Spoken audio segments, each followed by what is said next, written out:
Bienvenue dans cette nouvelle édition du Morning News. Au sommaire, condamnation définitive pour Karim Wade. La Cour suprême sénégalaise a confirmé ce jeudi le verdict prononcé contre l'ancien ministre par la Cour de répression de l'enrichissement illicite. La Mauritanie partage son expérience dans la lutte contre l'extrémisme violent. Le pays a organisé ce mercredi et jeudi un colloque international sur ce thème. Et les transporteurs camerounais ne veulent plus se rendre en Centrafrique après plusieurs attaques de groupes armés. À Bangui, cette décision a entraîné la flambée des prix. Tous les pourvois en cassation de Karim Wade ont donc été rejetés. La Cour suprême du Sénégal a confirmé ce jeudi le verdict prononcé contre l'ancien ministre par la Cour de répression de l'enrichissement illicite. Pour rappel, Karim Wade avait été condamné à 6 ans de prison ferme et 138 milliards de francs CFA d'amende. Lisa Siakizimana. La condamnation de Karim Wade confirmée par la Cour suprême du Sénégal. La Cour suprême a rejeté les pourvois de Karim Wade contre l'arrêt du 23 mars prononcé par la Cour de répression de l'enrichissement illicite. Cette Cour spéciale avait condamné Karim Wade à 6 ans de prison ferme, 138 milliards de francs CFA, soit 210 millions d'euros d'amende et à la confiscation de tous ses biens. La Cour suprême a violé ses propres lois, la Cour suprême a violé les droits de Karim Wade, la Cour suprême a violé la loi organique. Donc, nous ne sommes pas surpris par la décision qui est rendue.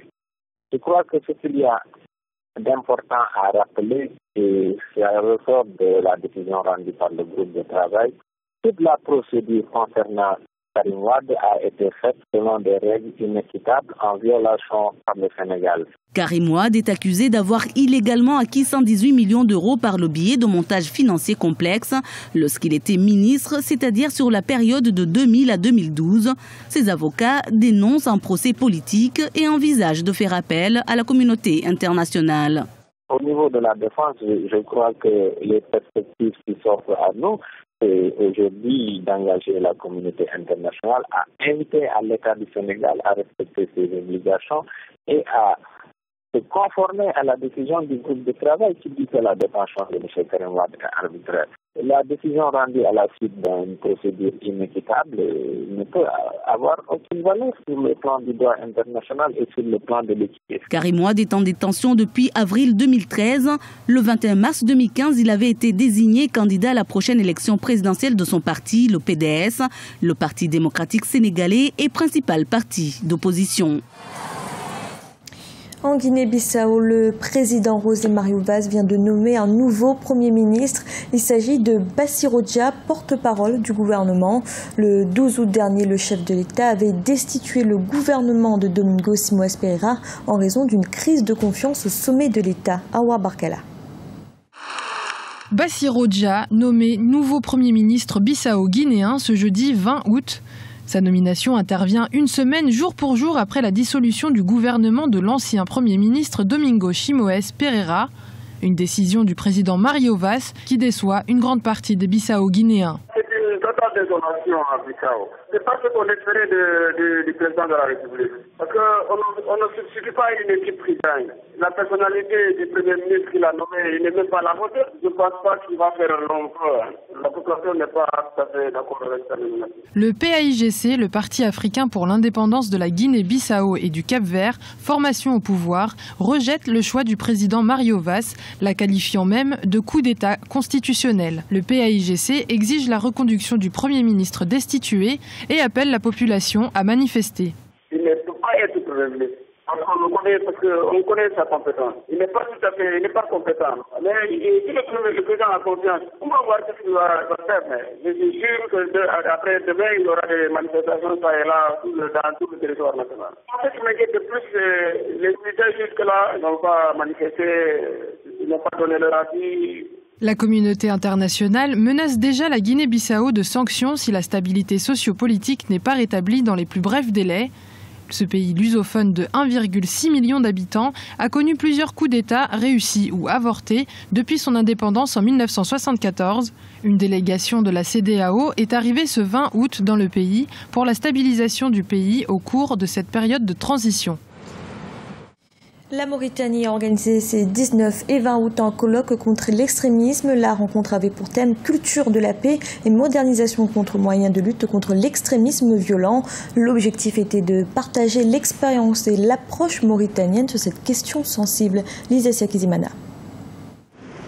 Un colloque sur la lutte contre l'extrémisme en Mauritanie. Organisé sur 2 jours, les 19 et 20 août 2015, les travaux de cette rencontre avaient pour thème culture de la paix et de la modernisation comme moyen de lutte contre l'extrémisme violent, une approche mauritanienne. La Mauritanie a souffert de 2005 à 2011 de plusieurs attaques terroristes. Pour faire face à cette situation, la Mauritanie a adopté une stratégie à facettes multiples. Non seulement elle a rééquipé son armée, mais elle a aussi ouvert un dialogue avec les extrémistes. Il y a eu un dialogue qui a été ouvert avec les extrémistes. Certains parmi eux ont été même amnistiés, ont été sortis de prison. C'est un peu ça la stratégie mauritanienne. Ce dialogue a été mené par des éléments, c'est-à-dire des savants de la foi, qui ont fait face à ces jeunes, dont certains ont pu être convaincus jusqu'à avoir renoncé à leurs convictions gênantes. Ce colloque a rassemblé de nombreux représentants d'une dizaine de pays du Maghreb, du Sahel, de l'Union européenne et des États-Unis, ainsi que des organisations internationales et régionales et des membres de la société civile. Objectif, partager l'expérience de la Mauritanie en matière de lutte contre l'extrémisme. Ce colloque permettra peut-être à d'autres pays de tirer la leçon de la stratégie mauritanienne qui a apporté ses fruits, comme l'a souligné le Premier ministre mauritanien au moment où il ouvrait ce colloque. Je ne sais pas pour les pays occidentaux ce que cela apporterait, mais quand même cela apporterait sur place des pays qui ont la même configuration géographique, ethnique, religieuse que la Mauritanie. Ils pourront bien tirer de grandes leçons. Également au nombre des sujets abordés lors de cette rencontre, le renforcement de la coopération entre les États pour mieux lutter contre l'extrémisme, l'économie, les médias et les questions liées à la jeunesse et la religion. Ce colloque s'inscrit dans le cadre des consultations mondiales engagées depuis février 2015 par les États-Unis afin de préparer le sommet de l'ONU prévu le 15 septembre à New York. Et c'est ce jeudi que s'est ouvert le procès en appel de militants anti-esclavagistes arrêtés en novembre 2014 alors qu'ils participaient à une caravane de sensibilisation contre l'esclavage. Biram Ould Daoud Abey, président de l'initiative pour la résurgence du mouvement abolitionniste, et son vice-président ont été condamnés à 2 ans de prison pour rébellion et manquement à l'autorité publique. Depuis plus d'1 mois, les transporteurs camerounais ont cessé leurs activités en direction de Bangui. Ils demandent plus de sécurité, victimes d'attaques de groupes armés sur le trajet. Conséquence directe en Centrafrique, les produits se font rares et les prix flambent. Deogracias Podo. Les camionneurs camerounais sont en colère. Depuis l'attaque puis le décès de l'un des leurs le 18 juillet 2015, ces derniers ont suspendu toute activité à destination de Bangui en Centrafrique. Ils veulent ainsi protester contre les multiples attaques de groupes armés sur le trajet, occasionnant de ce fait une pénurie des produits et une flambée des prix sur les marchés. La décision de cessation de travail a été prise le 28 juillet 2015 et depuis, plus de 500 camions de convoi de marchandises sont bloqués à la frontière entre les 2 pays. Nous en avons marre des tueries, des pillages, plusieurs exactions qui se vivent sur le territoire centrafricain. Aujourd'hui, nous avons saisi les autorités camerounaises qui ne peuvent rien faire puisque ce n'est pas dans le territoire camerounais. Ils ont joué sur la diplomatie, ça n'a pas abouti. Et je pense que les autorités centrafricaines ont été aussi saisies à maintes reprises, mais rien n'est fait. Tout pour eux, c'est de continuer à desservir la RTA et d'envoyer nos conducteurs à l'abattoir. Et c'est ce qu'on dit non. Les transporteurs réclament notamment de la part des chefs d'État du Cameroun et de la Centrafrique que des mesures appropriées soient prises dans le but de leur garantir la sécurité avant toute reprise d'activité. Depuis le début de leur mouvement d'humeur, les prix de plusieurs produits ont grimpé en Centrafrique. Le ciment, la farine de blé, le lait en poudre, bien d'autres produits de grande consommation sont touchés par la flambée des prix. Vendu à 8 500 francs CFA auparavant, le sac de ciment oscillerait désormais entre 9 000 et 10 000 francs CFA. Le sac de farine de blé est passé de 16 000 francs à 18 000 francs CFA. Une situation regrettable que les transporteurs camerounais souhaitent voir résolue d'ici les prochaines semaines. Nous nous soucions d'eux. Mais cette même population qui est censée nous protéger tire sur nous, on n'a pas le choix que de s'arrêter. Nous sommes sincèrement conscients qu'il y aura des boulots en tête en tant que eux, mais c'est eux qui nous ont poussés dos au mur. Tout ce qu'on veut maintenant, c'est qu'il faut qu'on nous garantisse cette sécurité. Et puis, nos adhérents qui partent en Centrafricaine doivent avoir une assurance vie, c'est-à-dire la TMPS, nous permettant quelque part, même si on perd une personne, on a l'assurance que en se sacrifiant pour les autres, sa famille peut survivre même après sa mort.